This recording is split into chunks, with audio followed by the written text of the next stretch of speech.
This is Anurag Science Channel, and today we are going to discuss the class 10 chapter first, that is force. So यसमा हामीले basically कुन force पढ्ने भन्दाखेरि gravitational force. कुन force पढ्ने हो? Gravitational force. So त पहिलो क्वेसन आउँछ कि why should we study this force. किन यो किताबमा राखियो यो force? What is the importance of this? यो थाहा हुन्छ कि हामीलाई यो च्याप्टर पढेपछि यसको धेरै इम्पोर्टेन्स छ. म माथि जान्छु, म तल झर्छु. किन झर्छु? सनको वरिपरि अर्थ किन घुमिरहेको छ? हामीलाई डिस होम, इन्टरनेट, यो सबै जुन आइरहेको छ हाम्रो घरमा, स्याटेलाइटबाट आइरहेको छ, जुन अर्थ बाहिर छन्, जुनको आविष्कार without gravitation it is impossible. So there is a great importance of this chapter and we are going to explore the importance of this. So before going into this chapter हामीले पहिला यसको हिस्ट्री हेरौँ. So के छ यसको history? कसरी यो थ्योरीको सुरुवात भयो? सुरुमा यो थ्योरीको सुरुवात भन्दा धेरै अगाडि एउटा थ्योरी थियो जसलाई भनिन्थ्यो जियोसेन्ट्रिक थ्योरी. सो जियो भनेको खास के भन्दाखेरि earth. So what is geo? Geo is earth र सेन्ट्रिक भनेको सेन्टर. सो यो थ्योरीले के भन्थ्यो भन्दाखेरि earth is the centre of solar system. The centre of solar system. यसले के भन्छ भन्दाखेरि अर्थ टुलुक्क हेरेर बस्थ्यो र अरू रामलालहरू त्यसको वरिपरि घुम्थे. सन पनि त्यो भन्थ्यो. यो चाहिँ क्रिस्चियन मेथोलोजी थियो. यो चाहिँ रिलिजियस मेथोलोजी थियो. Religious mythology. पछि आयो heliocentric theory. Heliocentric theory. So helio भनेको सन हो. What is does helio mean? Sun. र सेन्ट्रिक भनेको centre. So this theory states that the sun is the center of the solar system. The center of solar system. यसले के भन्छ भन्दाखेरि सन टुलुक्क हेरेर बस्छ र अरू रामलाल अर्थहरू सबै के हुन्छ यसको वरिपरि घुमिराख्छन्. ओके. र यो थ्योरी दिने मान्छे थिए निकोलस कपर्निकस. निकोलस कपर्निकस. कुनै एउटा कहानी छ कि यिनलाई झुन्डाएर मारियो किनभने उनीले यो क्रिस्चियन मेथोलोजीको अगेन्स्ट गए, रिलिजियसको अगेन्स्ट गयो भनेर. सो स्टोरी यस्तो छ. तर मेन यसमा ट्विस्ट कति बेला आउँछ भन्दाखेरि 1687. 1687 मा न्युटन, हाम्रो न्युटन बाबा जुन हुनुहुन्छ, उहाँले थ्योरी दिनुभयो. कुन थ्योरी दिनुभयो भन्दाखेरि Newton's lodge of universal gravitation. Okay. Newton's lodge of universal gravitation. र त्यो थ्योरीले के भन्यो भन्दाखेरि चाहिँ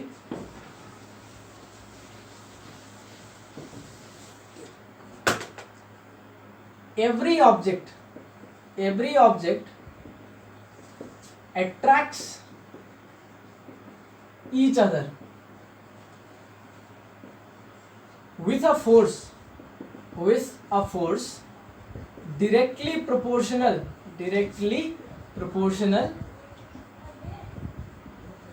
to the product of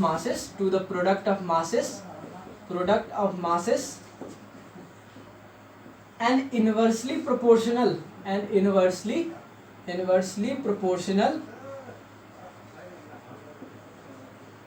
to square of distance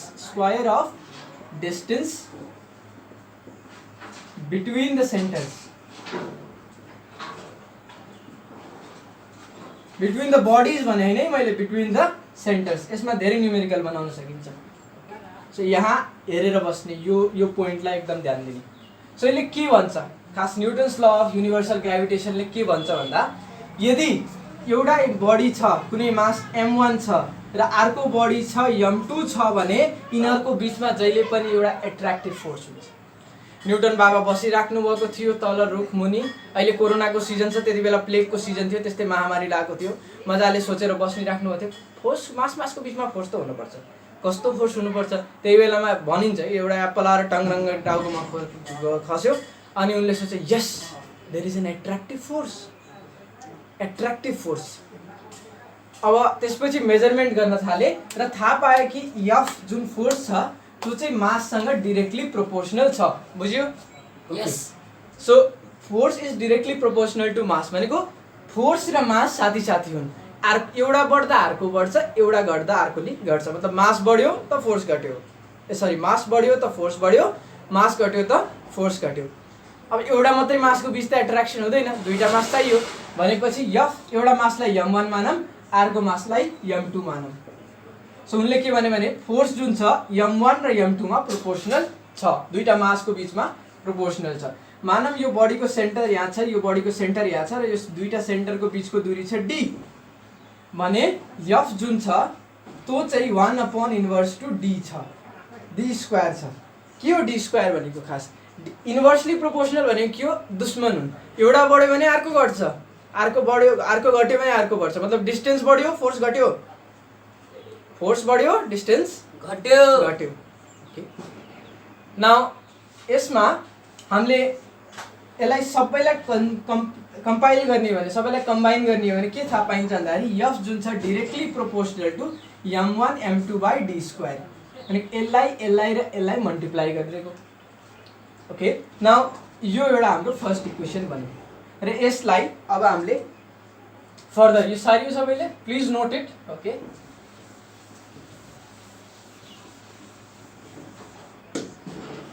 यसलाई म मिटाइदिउँ, माथि लेखौँ फेरि।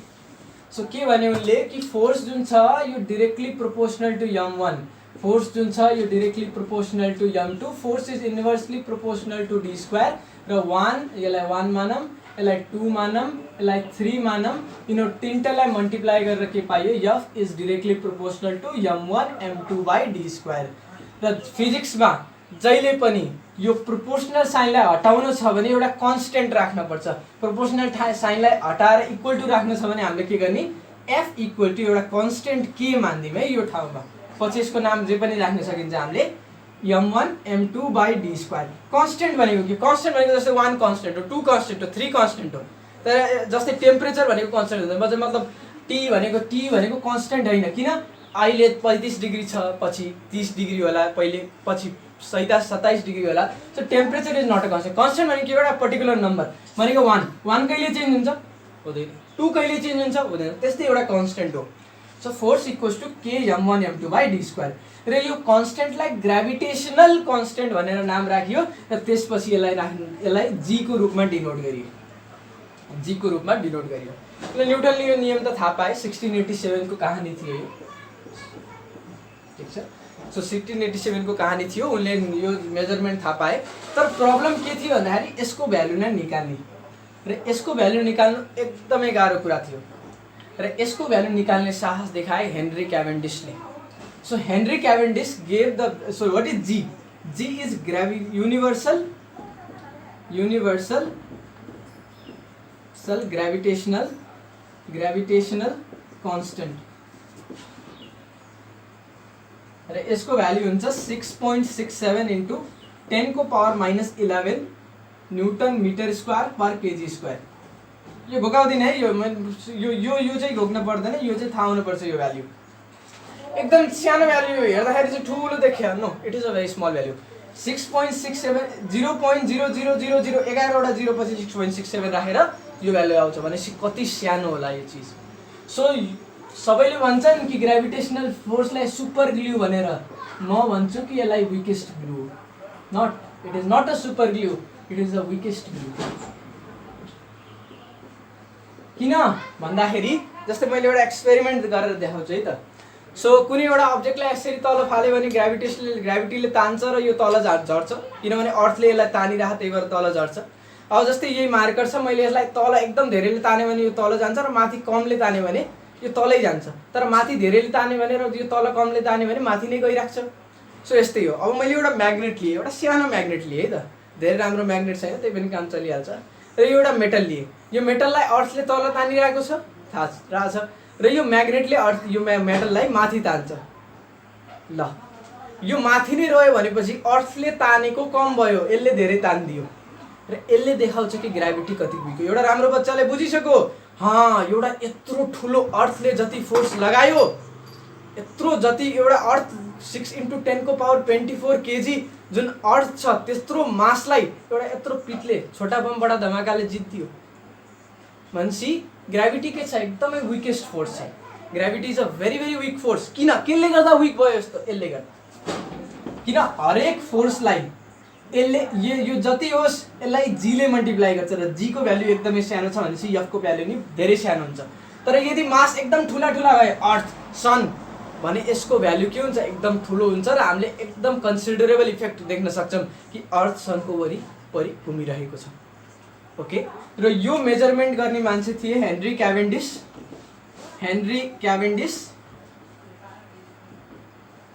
र उनले यो मेजर गरे टर्सियन ब्यालेन्स एक्सपेरिमेन्टबाट। सो हाम्रो लेभलमा छैन अहिले पढ्नको लागि, 11-12 मा गएपछि पढ्नु होला। Okay, so torsion balance experiment. Okay, so torsion balance एक्सपेरिमेन्टले हेनरी क्याभेन्डिसले यो जीको भ्यालु निकाले। अब जीको भ्यालु निस्कियो, त्यसपछि धेरै धेरै एडभान्समेन्टहरू भयो। हामीले थाहा पाइयो कि हामीले प्रेडिक्ट गर्न पाइयो अब अर्थ यहाँ छ, केही समयपछि कहाँ हुनेछ, सन र अर्थको बिचमा कति फोर्स छ, सबै कुरा थाहा पाइयो यही एउटा फर्मुला गर्दा। यो एउटा एकदम ठुलो एडभान्समेन्ट मानिन्छ फिजिक्सको हिस्ट्रीमा। Okay, so it is a very very important advancement. र यसैको बिचमा बारेमा चर्चा गरौँ, युनिभर्सल ग्राभिटेसन कन्स्टेन्ट। यसको चर्चा सके छैन, अब यसको युनिटको बारेमा कुरा गरौँ है त। युनिटको बारेमा कुरा गरौँ र यो साह्रो। र अब युनिटको बारेमा कुरा गरौँ, unit of universal gravitational constant. So मलाई थाहा एफ भनेको के निस्क्यो हाम्रो gm1m2/d² हो। ल एफको युनिट के न्युटन, फोर्सको युनिट के हो एसआई युनिट न्युटन। जीको युनिट मलाई थाहा छैन, मासको युनिट केजी, अर्को मासको युनिट नि केजी, तर डिस्टेन्सको युनिट मिटर, मिटरको स्क्वायर मिटर स्क्वायर। ठिक छ। ओके, नाउ अब यो जीको भ्यालु निकालौँ त के हुन्छ, यसलाई माथि लैजाउँ, यिनीहरू दुईटालाई तल लैजाउँ। Newton metre square per kg square भनेको यसलाई यसरी पनि लेख्न पाइयो, newton metre square per kg square. So यो हो युनिट के को, युनिभर्सल ग्राभिटेसनल कन्स्टेन्टको। ओके, र यसको भ्यालु कति छ 6.67 × 10⁻11 newton metre square per kg square. Okay, ठिक छ। र यो भ्यालु याद हुनुपर्छ, धेरै ठाउँमा युज हुन्छ, धेरै धेरै धेरै धेरै इम्पोर्टेन्ट भ्यालु हो यो। अब यो केले इफेक्ट हुन्छ, यो मैले भनिहालेँ कन्स्टेन्ट हो, एउटा नम्बर हो, पर्टिकुलर नम्बर हो, यसलाई केहीले पनि इफेक्ट गर्दैन। तैँले हामीले यसलाई पानीभित्र राखौँ अथवा हामीले यसलाई भ्याक्युममा राखौँ अथवा हामीले यसलाई त्यो महभित्र राखौँ, केही इफेक्ट हुने छैन। यसको भ्यालु जतिको त्यति, यो अडिक छ भाइ साहब, अडिक छ है। ओके, सो यसको भ्यालु के छ जहिले नि कन्स्टेन्ट छ। इट इज इन्डिपेन्डेन्ट, हुरी आओस्, बतास आओस्, भगवान आओस्, झरुस जे होस्, यसको भ्यालु चेन्ज हुनेवाला छैन। Okay, so it is independent of temperature, वान रेखम टेम्परेचर, प्रेसर, मिडियम, त्यस्तै मासेस अफ अब्जेक्ट, मासेस। यी दुईटा मासले पनि यसलाई कुनै खालको, यो दुईटा मासले पनि यसलाई कुनै खालको इफेक्ट गर्नेवाला छैनन्। So mass of object and distance between them. So यिनीहरूबाट इन्डिपेन्डेन्ट छ भनेको यसले त्यसको भ्यालुलाई इफेक्ट गर्नेवाला छैन। ओके, ठिक छ। ओके, नाउ अब यसमा केही न्युमेरिकल र रिभिजनका क्वेसनहरू छन्, त्यो सकिहालौँ पहिला हैन। हामीले च्याप्टर पढ्दाखेरि नै सबै एसीका यताउति जुन इक्जाममा आउने गरी क्वेसन हामीले सकेका हुनेछ।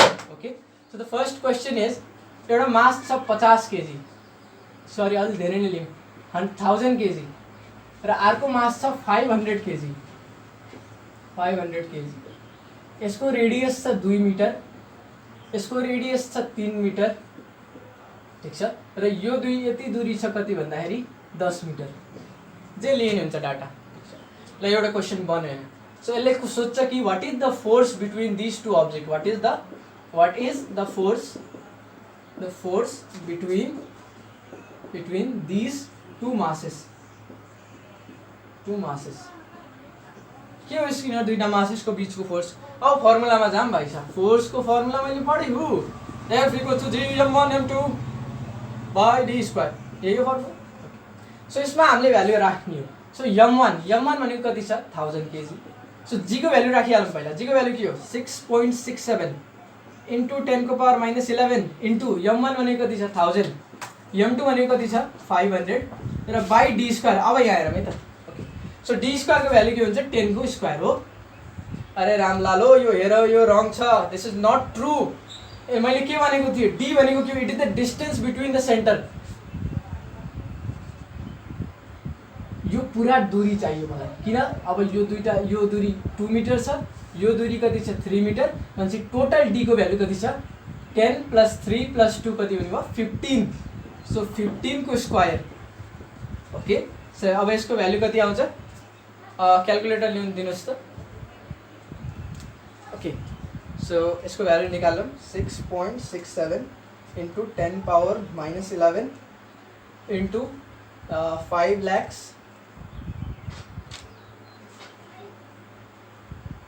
divided by 15 square. भनेको यसको फोर्स, यसमा कतिको फोर्स हुनेछ 1.482 × 10⁻−7। यो क्वेसन गराउनुको अर्थ नै यही थियो, यो देखाउन खोजेको। यत्रा ठुला ठुला 500 र 1000 केजीको बिचको मा पनि फोर्स कति छ 1.412 14482 × 10⁻−7। कति सानो फोर्स हो यो। अब फोर्स लाइरहा मैले फुक गरिदिएँ भने पनि यो फोर्सलाई मैले मेरो फुकले पनि खत्म गर्न सक्छ। यो फोर्सको कुनै इम्पोर्टेन्स छैन हाम्रो सानो अब्जेक्टको लागि। तर जब यो मास अर्थको जस्तो मास हो 6 × 10⁻24 केजी, सनको मास होस् 2 × 10⁻30 केजी, त्यति बेला यो फोर्स ठुलै हुन्छ र यसले हाम्रो सर्भाइभलको लागि ठुलो रोल प्ले गरेको हुन्छ। ओके सो यो न्युमेरिकल सारम। र त्यसपछिको टपिक छ टाइड्स, सबसे इन्ट्रेस्टिङ टपिक। ओके सबैले बुझ्दैनन् तर यो बुझ्न पर्ने टपिक हो, मैले एकदम राम्ररी बुझाउने कोसिस गर्छु, लेख्दै जाम पढ्दै जाम। Okay so why do tides, tides भनेको थाहा छाल, कहिले कहिले समुद्रमा यस्तो छाल उठेको देखिन्छ होला। So why do tides occur on ocean, on ocean. हामी अर्थ एक्लो त छैन, अर्थ छ यहाँ, अर्थ हाम्रो प्यारो अर्थ। अर्थको वरिपरि एउटा सानो टुप्लुक्क परेको मुन छ, त्यसको अगाडि एउटा ठुलो सन छ अर्थको अगाडि। अब अर्थमा नि ओसन छ, ओसनलाई धेरै ठुलो बनाए तर यो देखाउनको लागि मात्रै हो। यो के हो भन, ओसन। ओके के यो एउटा ओसन। अब मुन पनि एउटा मास हो, ठुलै मास हो, ठुलै मास हो, अर्थको जत्रो होइन तर मास त ठुलै हो। ओके सो मुन यहाँ छ, अलि टाढा बनाइदिउँ। ओके सो मुन र लिक्विड छ हामीसँग, एउटा वाटर छ, वाटर मोलिक्युल्सहरू। र मैले के भने थिएँ, अब्जेक्टको बिचमा के हुन्छ फोर्स हुन्छ भनेपछि मुनले यहाँ भएको पानीलाई जुन छ तान्छ, यसलाई अब के गरिदिन्छ यस्तो गरिदिन्छ, पानी तानिन पर्ने फोर्स छ। त्यसैले यो जमिनलाई किन तानेन, जमिनलाई किन तानेन भन्दाखेरि जमिन एकदम, जमिनमा पानीको मोलिक्युल्स के थियो, पानी एउटा लिक्विड हो, the molecules are loosely packed, त्यही भएर तान्न के हुन्छ सजिलो हुन्छ, तर जमिनलाई तान्न गाह्रो हुन्छ। ठिक छ, त्यही भएर यो यहाँको जमिन त्यति तानिन्न जति यो पानी तानिन्छ। So because the molecules are loosely packed, the moon can exert a greater gravitational impact upon the water. ठिक छ, moon can exert a greater gravitational impact upon water and it attracts it. र एउटा कुरा नबोलौँ कि अर्थ पनि घुमिरहेको छ, एउटा घुमिरहेको छ भनेपछि यो पार्ट अब यता जान्छ भनेपछि अब कस्तो हुने भयो, एकदम भिजुअलाइज गरौँ है त। यो छ, यो उठेको पार्ट छ, अब यो घुमिरह भनेपछि यसरी यो फेरि यताको घुम्ने भयो भनेको यो यता जाएपछि यहाँको पानी फेरि उठ्ने भयो, त्यही भएर एउटा छाल आउने भयो यसरी। ठिक छ, so this is the cause of tides. र अर्थ अब यो सनको के कारण छ, सनले पनि यसमा रोल प्ले गर्छ, सनले पनि अलिअलि यसलाई यस्तो गरिदिन्छ। ठिक छ, तर क्वेसन आउँछ कि हाम्रो टाइड्स जुन छ यो कुनै बुकमा डिस्कस गरेको छैन तर बुझ्न बुक राम्रो छ है, बुझ्न ठिक छ कि दुईटा टाइड अकर हुन्छ। यहाँ त एउटा मात्रै टाइड देखाएँ मैले। खास के हुन्छ भन्दाखेरि यो अर्थ पनि अलि तानिन्छ के मुनतिर, भनेपछि यो अर्थ कता कता पुग्छ, अलिअलि यता पुग्छ यो अर्थ। ठिक छ, भनेपछि यसमा एउटा ग्याप पनि प्रोड्युस हुने भयो यसरी पानीमा।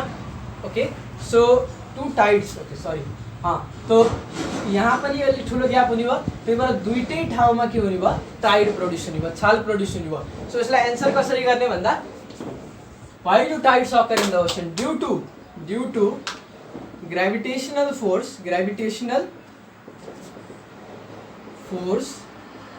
on liquid which is tightly loosely packed gravitational force of भनौँ चाहिँ of sun and moon on liquid which is loosely packed. Okay, so त्यही भएर के हुन्छ ओसेनहरूमा टाइड अकर हुन्छ। टाइड भनेको के हो छालहरू। सो यो एउटा रिजन भयो, एउटा एकदम फेमस क्वेसन हो। मैले एकदम राम्ररी बुझाउन खोजेँ, कतिको बुझ्नुभयो, बुझे छैन भने एकचोटि भिडियो पज गर्ने र फेरि हेर्ने अनि बुझिन्छ। Okay, now move on.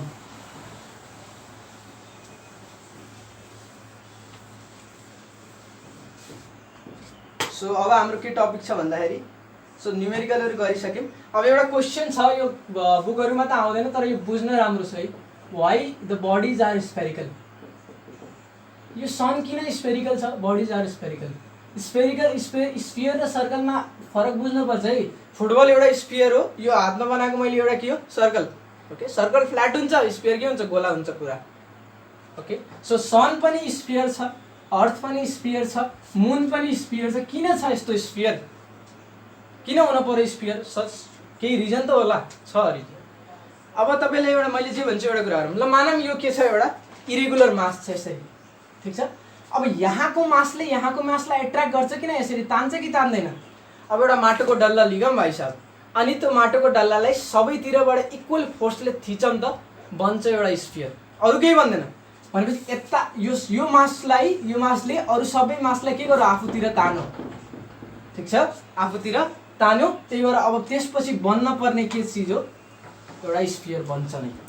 So every body, most of the bodies which are huge are sphere in this universe. Why? Because every mass attracts each other, and when force is equal and same on every sides, it will form a sphere. So के बनाउँछ त्यसले एउटा sphere. Clear छ? Okay, so it forms a sphere. अब हाम्रो last topic छ कि factors affecting the gravitational force. Okay, factors affecting the gravitational force. So मेरो duster, okay, here it is. Factors affecting gravitational force. Factors affecting gravitational force. So पहिलो factor छ product of masses.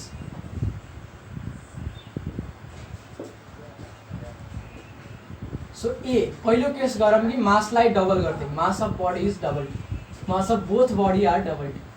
Body के कुरा गरिरहेछ यो सरले भन्नेलाई कसैले बुझिन्छ। Both body, mass of both body is double, bodies is double. So force भनेको के हो gm1m2/d² हो। यस, अब यो m1 लाई डबल गर्नु भनेको के हो 2m1 बनाउनु हो, र m2 लाई डबल गर्नु भनेको के हो 2m2 बनाउनु। भनेपछि त्यही गरौँ 2m2 डिवाइडेड बाई d²। भनेपछि के हुने 2 2 4 4gm1m2/d²। यो मास बदलेपछि त फोर्स पनि बदलिन्छ। यसलाई f2 मानौँ, यसलाई f1 मानौँ, ठिक छ। सो यो f1 को भ्यालु gm1m2/d² हो, र यहाँ पनि त्यही आएको छ कि छैन? छ। त्यही भएर यसलाई मैले 4f1 लेख्न पाएँ हो। भनेपछि के बुझ्यो भन्दाखेरि फाइनल फोर्स जुन छ जब मैले मास डबल गर्छु तब के हुन्छ 4 टाइम्स द इनिशियल फोर्स हुन्छ। Clear? Okay, so 4 times when the mass is doubled, the force is 4 times the initial force.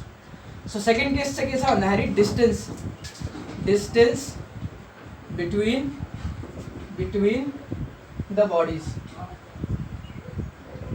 Distance between the bodies. So distance लाई हाफ गरिदिउँ। So distance पनि double गरिदिउँ सुरुमा। Distance doubled. Distance doubled.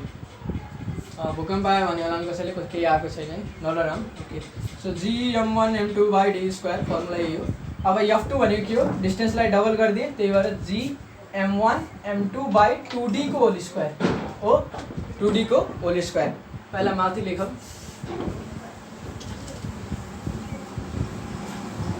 So यो के हुने भयो अब f2 को भ्यालु के हुने भयो भनौँ सबैले g m1 m2 by 4d square हो यसलाई 1/4 g m1 m2 छिटो भइरहा के हुन्न